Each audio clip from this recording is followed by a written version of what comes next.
Welcome to EDO Breakthrough, the podcast where we tackle economic development challenges head on. From small towns to bustling cities, every place has its own hurdles to overcome. The EDO Breakthrough podcast creates an environment of collaboration, innovation, and understanding where we can share our real-life challenges and brainstorm solutions. I'm your host, Sandy Dubé, a certified economic developer and founder of PPR Strategies. Each week, we'll be welcoming a different, brilliant, place-based mind to talk through real-life economic development challenges that have been shared with us by you, our gracious listeners. Today, we are joined by Leeann Crews, who is the Associate Director for the Downtown Frederick Partnership. And if you've been a listener for a little while, you may have heard we mention Frederick, Maryland, and that is where the PPR Strategies team is headquartered and based. So I'm super excited to have Leeann on our call today. And I guess to kick things off, Leeann, let's talk a little bit about your role in the partnership and what brought you to Maryland. Yeah, sure. Thank you so much for inviting me today. So I'm Leeann Crews. I'm the Associate Director with the partnership, as Sandy already said, but I've been with the team for a little over 8 years now, I guess. And I am actually one of the, very few weirdos in the world who was very specifically looking for a role in the world of Main Street. So when I was job hunting for this job, I was living in Raleigh, North Carolina. I'd been there for about 5 years or so, and I was working with a social media marketing agency, which honestly wasn't even my background. My background is all in architectural history and historic preservation. And so I knew I wanted to get back to that world. And so I was really actively hunting for jobs all across the entire country. I didn't care where I moved. I was open to anywhere and applying for Main Street roles and Colorado and Nevada and Virginia and New York and, all over the place, and landed on this one little town I had never even heard of, Frederick, Maryland. And, thought the job sounded pretty cool, sent in an application. And then when I got a call back for an interview, I started doing a little more research and I was like, oh, wow, Frederick's it's got a lot going on. There's something here. And so I got really excited about the opportunity and probably a little too attached to the idea of the role, but luckily it worked out. And I actually started my role as their marketing and promotion manager. So I was hired on to do marketing, advertising, social media, everything that touches that sphere, which if you've ever worked in a Main Street or in the world of economic development, there's no such thing as truly just a marketing manager who only does marketing. You're also doing a million other things. And so, as my tenure grew and I stuck with the organization for a number of years, and I was working on, little projects over here, little projects over there, things that touch the world of business development or design or, all these other facets of Main Street work. I just loved it all. And so when the opportunity came to kind of shift my role, I was very, very excited to take on the role of associate director. And so now I'm leading a lot of our fundraising efforts and, grant development, grant writing, and project development for our particularly business development, but also some in the world of our design work as well. Oh, good. So we had Joy Austin with the National Main Street Program on the podcast a few episodes ago. And, so now Joy talked about it on a national Main Street level and some of the best practices and things. And so I love your perspective and hearing about things right there, right there at the ground level of economic development, which is what Main Street is. For full disclosure, should we tell people that I am currently the vice president of the board for the Downtown Frederick Partnership? That would probably be a good thing to do. Yeah. So yeah, Sandy and I, we've worked together for 5+ years now? How long have you been involved? A long time. So yeah. It's got your start on the business development committee, moved on up to board of directors. So yeah, Sandy's very involved in our work, and we're lucky to have her. No, that's thank you. I was not looking for that plug, but but I do appreciate it. It is definitely a passion project, and you're the team. Kara Norman as the director, and then you've got, you know, Jade with events, and Phoebe and Brianna. You've got a really nice team of Mm-hmm. staff that has grown a little bit over those 5.5 years that I've been Yep. involved at this level, and so it's fun, those dynamics. I think for some listeners that are here that might be working with a main street or in a main street, to have five full-time staff members is pretty special. um, can you talk a little bit about that dynamic and kind of the ability to focus and support one another through, Yeah, in the work yeah. that you do? Yeah, sure. So, like you said, having 5 full-time staff is like borderline unheard of in the world of Main Street, I think, especially for a town of our size. So, if you're not Oh, that'd familiar be with good. Let's Frederick, back up for a yeah, second. Yeah, yeah, yeah, yeah. and like, Great. and where we are. So, our city has a population of about like 85,000 people, something like that. We are about an hour west of both Washington, D.C. and Baltimore. So, close to major metro areas, but we ourselves are not a massive metro area for Frederick.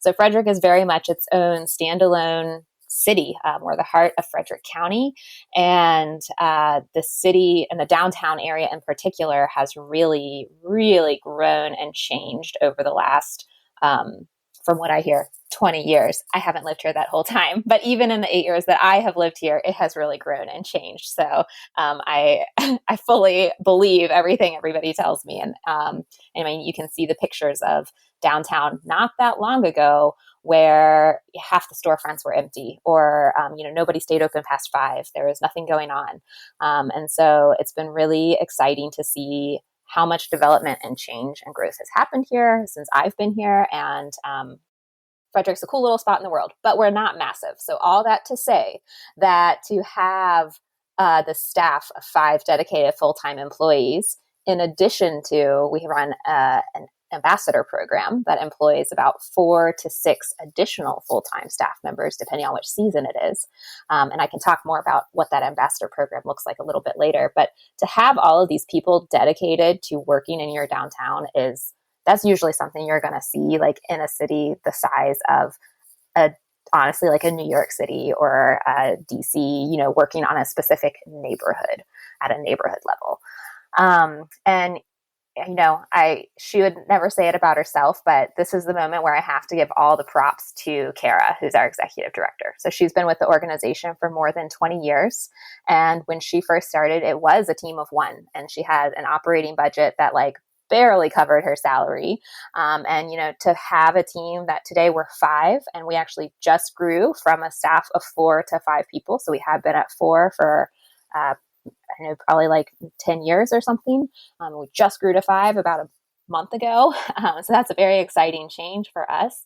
But to have all of that really speaks to the value that I think our organization has proven we have to the community, and just that very like dedicated, driven vision of what could be possible for this city, and just going after it and getting it done, and not being scared to, be the ones pushing the boundaries, and, really making a name for yourself in the community. But to have that breadth of staff responsible for implementing the Main Street program is huge, because just the 4-point approach. It's 4 little words that cover so much ground. So any Main Street program across the country is tasked with like an impossible amount of work to do. And generally they're looking at like 1, maybe 1.5, maybe 2 employees. And those 1 to 2 people have to do promotion, design, organization, and economic vitality, which generally there's like, you could have an entire department of people dedicated to each one of those things. So to say that there's one organization dedicated to doing all of that is necessary, because you can't have the success of one without the success of others. But it's so much work. It's an overwhelming amount of work. So that's where you really have to get your community involved, get volunteers involved, bring people like Sandy into your committees and working with your board, and so that it doesn't become like the full burdens on the staff, that you can really rely on members of your community to be part of the progress and part of the change and part of what's happening. It's so much, I mean, it's so similar to, this, just the entire economic development ecosystem. Main Street's there at that neighborhood, literally Main Street level. And then, a little bit bigger with a city, and a little bit bigger with a county, and a little bit bigger with a region, and then, a state, and also, ultimately even multi-state or national level. So, the scalability and the support is hard, but I love the idea of economic developers of, one helping many, and just the power of the collaboration and that can happen. Because, oh my gosh, we know at a city or county or state level, people don't know what resources are available. It is no different there on the Main Street level. And people are so focused on keeping their doors open, trying to create a dream project, or a dream business, or, just survive and grow and hire, that they don't know what questions to ask. They don't know what resources are available. They don't know what they don't know. And so, you and, the entire, that economic developer out there in the community is so important to help people understand the I always potential. like to tell people that, like, we as the Main Street organization have the privilege of getting to focus our work on our downtown district, whereas so many other economic developers, they're working on, like you said, a city level, a county level, a state level, and our downtown is just in a 45 square block area. You have more than 250 independently owned retailers. So that includes shops, restaurants, hair salons, tattoo parlors, any retail oriented type of business. When you add in professional offices, that number jumps up to over 700 easily within our downtown area. And so when you start thinking about it in terms of those numbers, it's like having 5 people to serve 250 is not a lot. We could use more. But at the same time, getting to focus all of our work and our effort on downtown is a privilege that a city is not going to have, is a privilege that a county is not going to have, because they have to think at a much larger scale and look at all of the cities within the county, or spread those resources much further and farther afield. And we really get to build up our downtown from within, which is a really, really cool part of the work to see, because it can become very tangible very quickly. You're not just, serving someone that you don't know. The owner of that business that you're able to grant dollars to help improve their storefront. And then you get to walk by the storefront the very next day and see your dollars in action. So it's very rewarding. And, for all of the very long-term work that comes with economic development, where it might take a decade to get a project pushed through and see it come to fruition, there's also these little wins that are happening every single day, which is really amazing.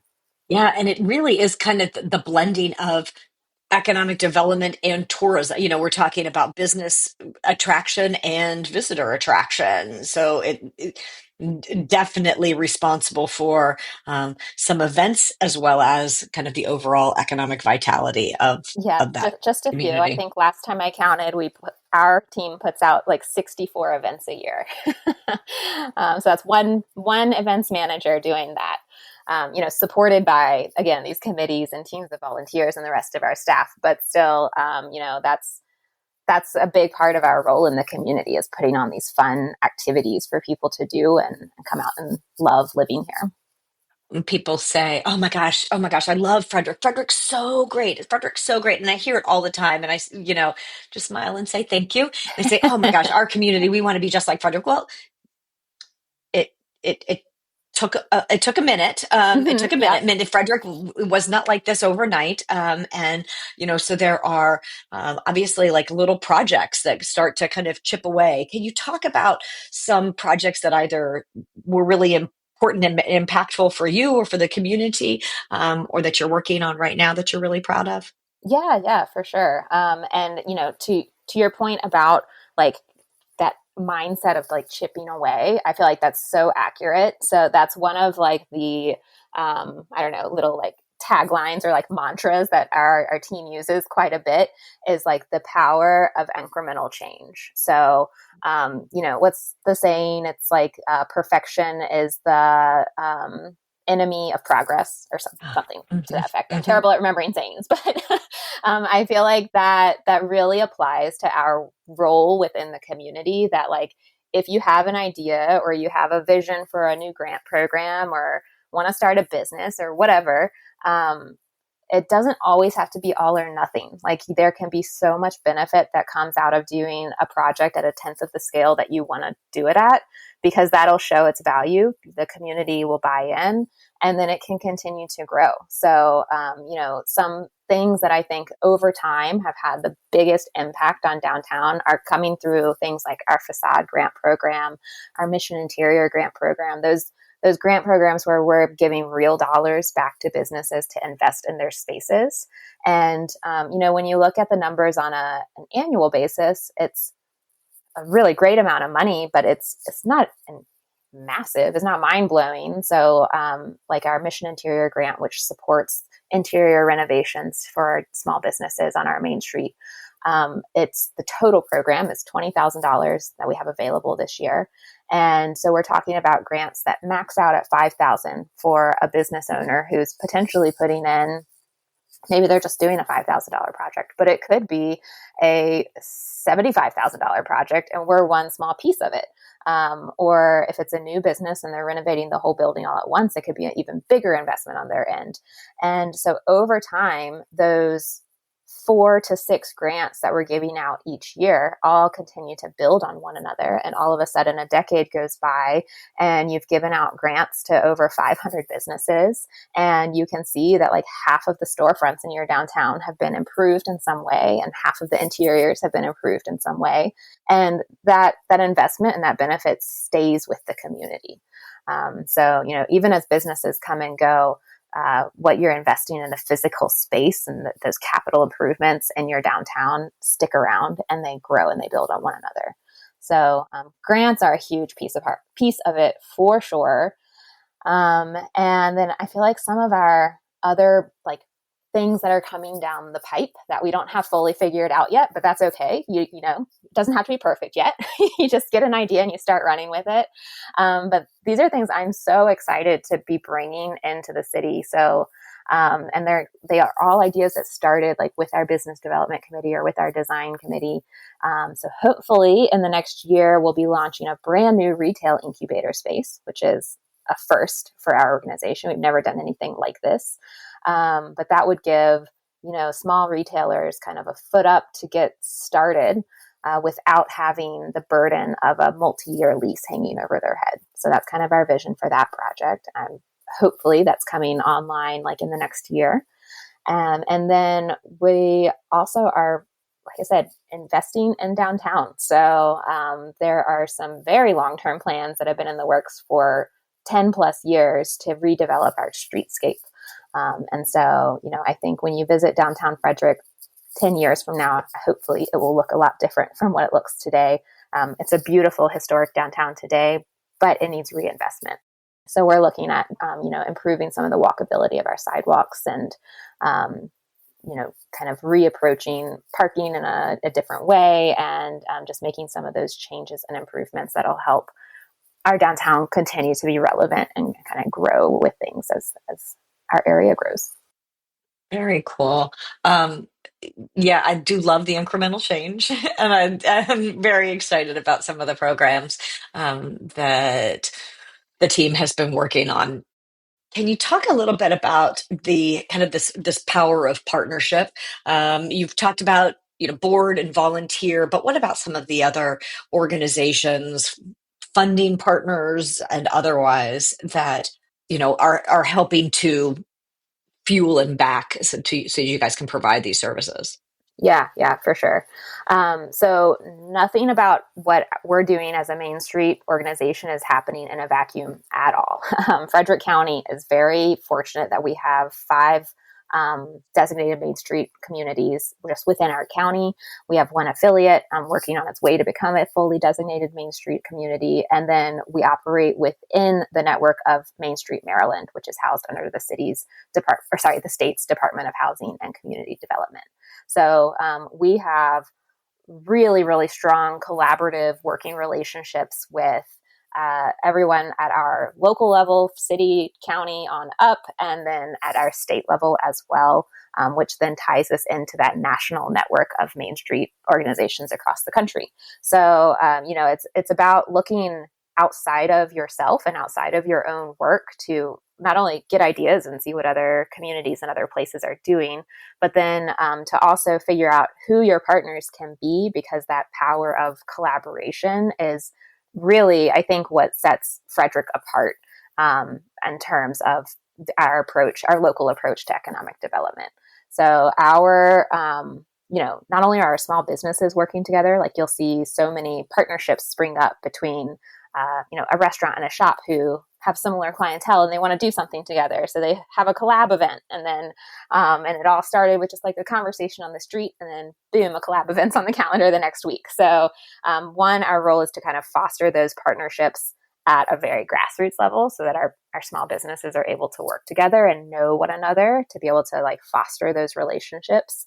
But also at kind of like the next level up. So all of our local leaders in that economic development space are like, whatever you say, practicing what you preach when it comes to collaboration, because when you're working together, we can all achieve so much more for Frederick than when we're just focused on like, what's my to-do list? What do I have to get done to report to my board next week or whatever?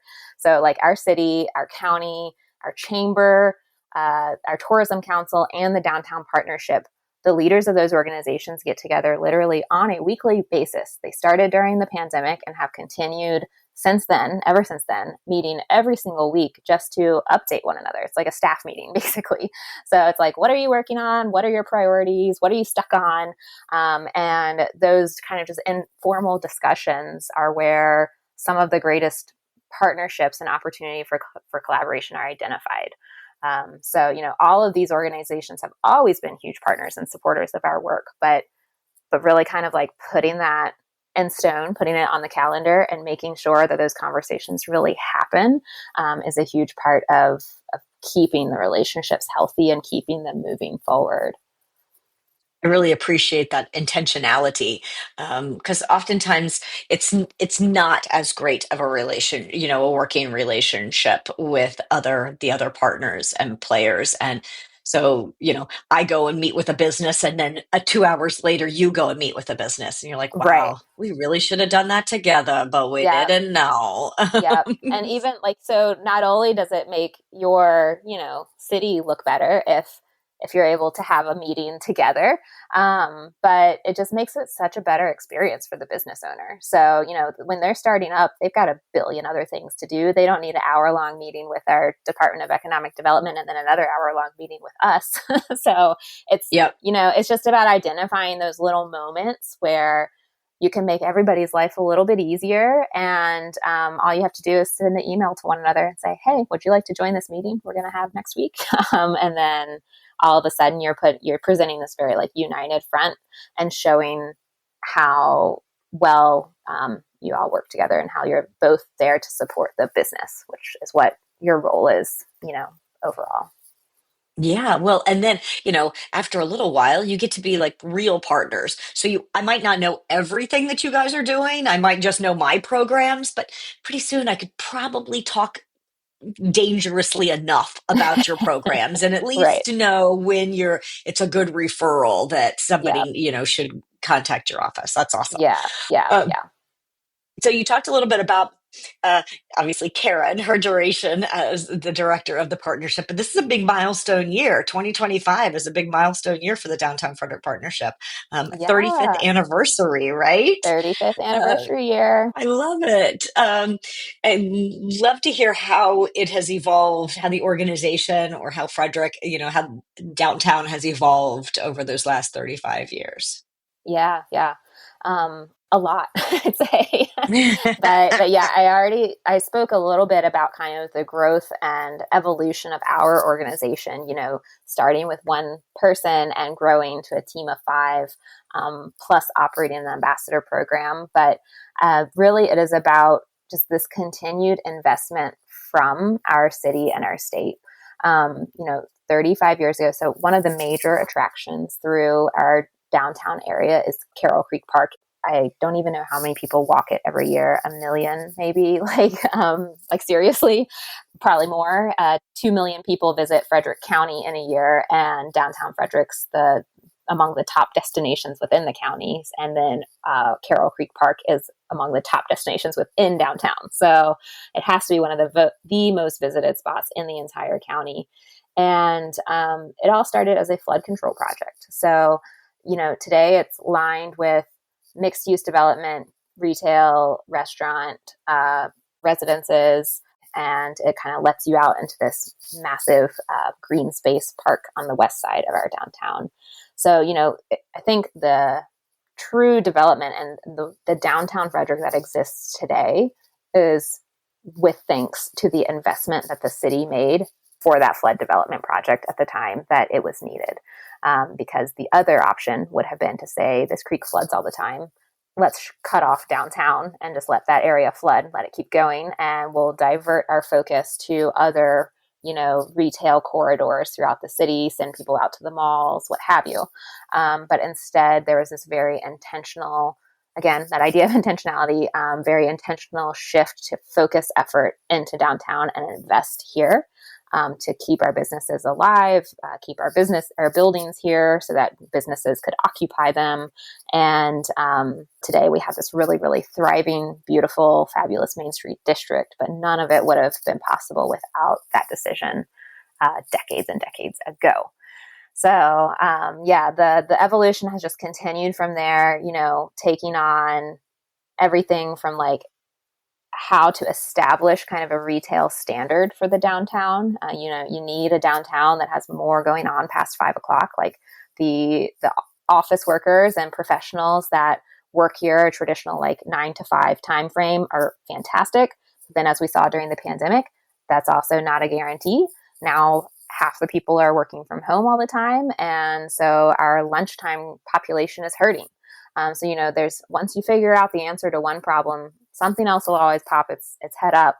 But it's about like looking at kind of the health of your downtown throughout the different times of the day, different times of the year, different seasons, and then coming up with programs that can provide the support that's necessary for whatever your issue may be. So it used to be that the issue was nobody was open past 5. So then our organization put a lot of effort into getting businesses on board with the idea that, well, if I stay open until 9, let me get my neighbors on either side of me to stay open till 9. And then it became this domino effect on down the street until the majority of retailers were open into the evening hours. So you start in one place and watch that grow.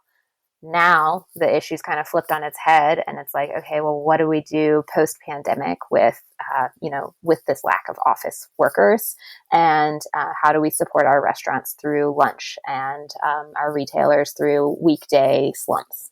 So not saying we have figured out the answers to that, but I'd love to hear from someone if you have figured out the answer to that. But that's our role as Main Street professionals, is to be attuned to those issues and work on them. Yeah, and you're not alone. I mean, the PPR team, we support several different Main Street organizations, have worked with them, many different organizations on, some specific projects, some strategic planning, some kind of problem solving. And some of the problems are unique. Some of the solutions that work for you or don't work for you may very well work well in another community. So it is this idea of kind of sharing of best practices, but helping them to evolve and be customized and appropriate um, for that community, for that main street, for that neighborhood. Exactly. Yeah. I think this is an awesome shift, and I know one of your favorite topics is placemaking. Can we Yeah. talk about a little bit about placemaking and what that means in downtown Frederick? I love a good placemaking project.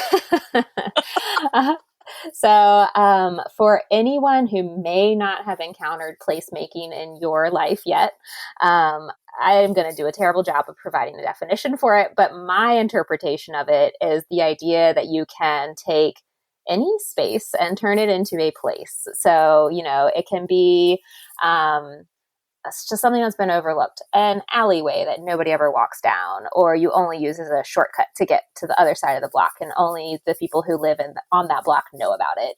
There's all these little opportunities and all these little like nooks and crannies of our communities that have just only served a very utilitarian purpose, and nobody's ever spent the time, effort, or energy to like look at it in a different light.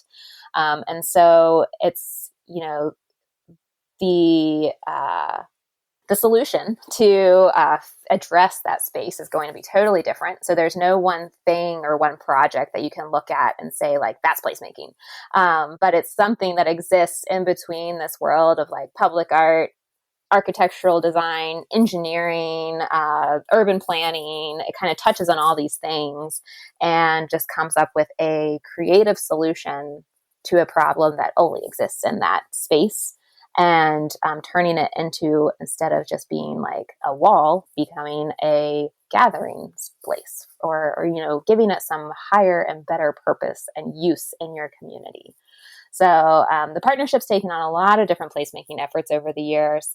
Some of them are much more straightforward, like this wall is sad and it needs public art injected into it. So, it can be adding because who doesn't love a good mural? I mean, who doesn't love a good mural? Right. If your downtown doesn't have a 5-story tall dinosaur on the side of a parking garage, maybe you should paint one. Agreed. So, I mean, really, are you really a main street if you don't have, yes. So it can be like those moments of like silly and whimsy, and no two communities' placemaking initiatives are going to look the same. But you can get ideas from other places and be inspired by other places, and just look for moments to have fun and say like, I love the city in a fun and creative way. So yeah, we've done murals, we've done sculptures.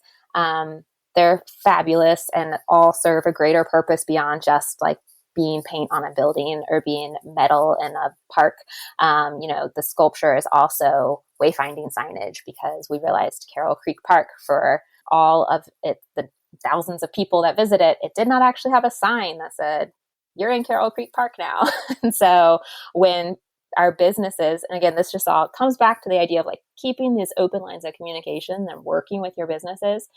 We kept hearing from retailers 5 blocks up the street that they were like, I can't tell you how many times a day people ask me, where's Carroll Creek? And I just say, walk that way. But then there's nothing to say like, and then stop when you see the water. Like there's no sign. There was no like place that they were sending people to.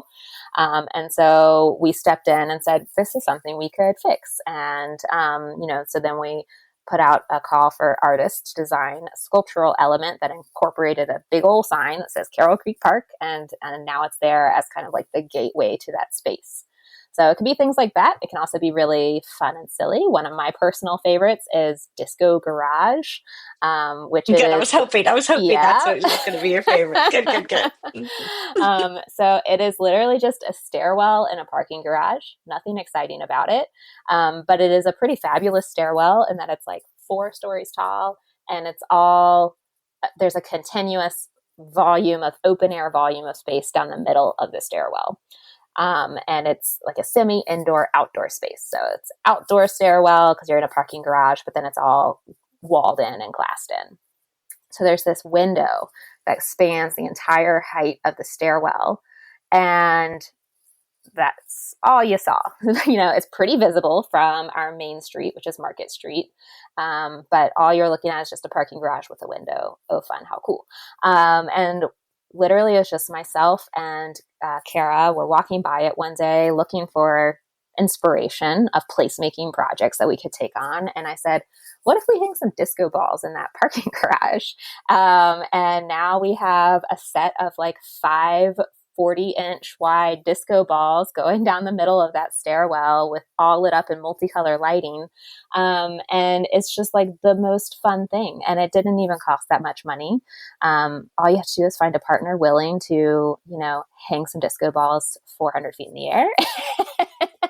And all of a sudden you have Disco Garage, this like very fun and funky little placemaking effort that exists for no other purpose than to bring a little bit of joy to people's lives. And now they'll hopefully remember their parking experience in downtown Frederick a little more fondly. So one of my favorite things to do since installing it is like to just like hang out in the stairwell, not in a creepy way, but just be there. And it sounded a little creepy there. I'm glad you. But just hang out in the stairwell, and you'll hear people, in the midst of their conversations, coming out of their cars, whatever, and they get in the garage and they're just like, "Whoa! Oh my gosh, what is this?" And they like start dancing their way down the stairs and like singing disco music, and it's just a lot of fun. Yeah, well, and that's it. It's the stuff I think of placemaking as the stuff that random pictures that you take and share on Instagram because you're like, I can't describe this in any other way. You just need to see it.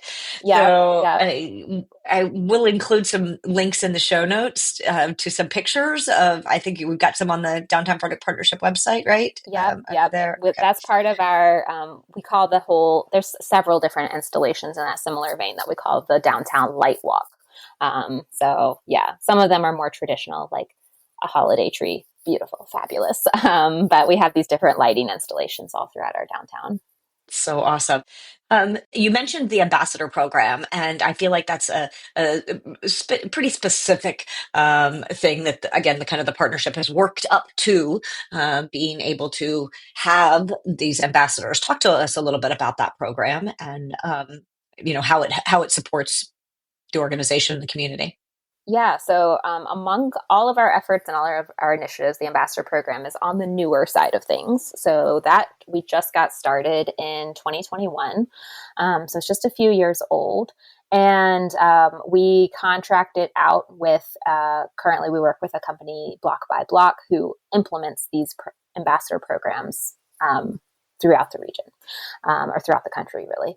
And so it is, they provide services that go above and beyond what like your city's Department of Public Works or your Main Street staff would be able to provide. And they cover a pretty broad array of things, but it really kind of boils down to cleaning and hospitality. So the reason that we started this all came out of, we were having some really big community conversations about concerns around a homeless population, drug use, and just kind of like general loitering and cleanliness of downtown, in terms of just like literal trash pickup. Like we were just noticing that downtown was becoming more and more dirty, just trash floating around. And so it wasn't creating the most welcoming environment. And so that's really kind of like the impetus behind starting this ambassador program, was to provide these services that were needed, but that the existing organizations and government agencies just didn't have the capacity to provide. So it's a dedicated team where the first shift in the morning is entirely focused on cleaning. So they're picking up trash on the sidewalks. They're removing graffiti. They are weeding tree wells. They are laying salt down at the intersections in the winter and picking up leaves in the fall. And, just their work changes throughout the seasons, but they are working all year round. And then the hospitality team is building relationships with people who they meet on the street. They are providing effectively like mobile visitor center style work. So they're literal tourism ambassadors for the downtown. So they can work like a mobile event kiosk during busy weekends and provide directions to people, assistance, help answer questions, give them maps, give them a rundown of the schedule of events, direct them towards whatever business they need, that kind of thing. So really, it's just these services that provide a special, like another layer of dedication to your downtown and really kind of show that investment in your community and help keep it clean, friendly, and welcoming, which is what everybody wants to experience when they're coming to a place for the first time or when they're living here. So, our ambassador team, they're outside working 5 days a week. They work Wednesdays through Sundays. And, if you live here, you probably know them all by name, especially if you are a dog walker or a jogger and you're out and about, going up and down our streets on a regular basis. You'll see them out there working all the time. Yeah, it is. It is great. It's an amazing service and completely appreciated by everybody that's around. I realize it's not the cheapest service for us to provide, and we are looking for ongoing funding supports and stuff like that. We'll talk about that another day. But if somebody listening has, a lot of money that they want to donate to the Downtown Frederick Partnership, we'll would say thank you. downtownfrederick.org/donate. Awesome. But for those of you that are looking to, replicate, what is that phrase? Now you've got me stumped. The greatest form of flattery, copying something is the greatest form of flattery. So, check out the Downtown Frederick Partnership's website, see what they're doing, and see how you can make it your own in your own community. Okay, so Leeann, thank you. I know we could sit here and talk forever, all day, but I don't know that everybody would want to listen to our entire conversation. I'm going to wrap it up. I've got one final question that I ask all of our guests, but before I ask that, I'm going to ask if you have anything that you would like to share, anything that you were like, oh, I hope she asks me, da da da da da. Is there anything I missed today? I feel like we covered a lot, but I love the opportunity to talk about the power of Main Street work. Because I think it's this little corner of economic development that doesn't get thought about by everyone. There's, of course, lots of people who do know about the value of Main Street, but it's a little bit secret sometimes. It works for communities of every size. So if there are communities out there, like maybe you just moved somewhere and you're like, I just want to get involved. I want to do a thing. Look up your Main Street organization, see if you have one. And if you don't, then check out Main Street America because it is possible to establish one and get that going. That's awesome. Thank you. Yeah. So our last question on the EDO Breakthrough is, what was your economic development breakthrough? Oh, man. The power of small business, I think. They are, that's not a secret. Everybody says small businesses are the backbone of your community, but that is so true. Could not be more true. So support your local businesses, shop small, eat local, drink local, all the things local, and support your small businesses because that's what really, really matters for the economic health of your community. I love it. I love it. Couldn't have said it better myself. That's beautiful. Beautiful, Leeann. Well, thank you for being here today. This has been amazing. Thank you for listening. If you have any questions you would like us to consider for a future episode, please visit the pprstrategies.com and search for EDO Breakthrough Podcast. Until next time.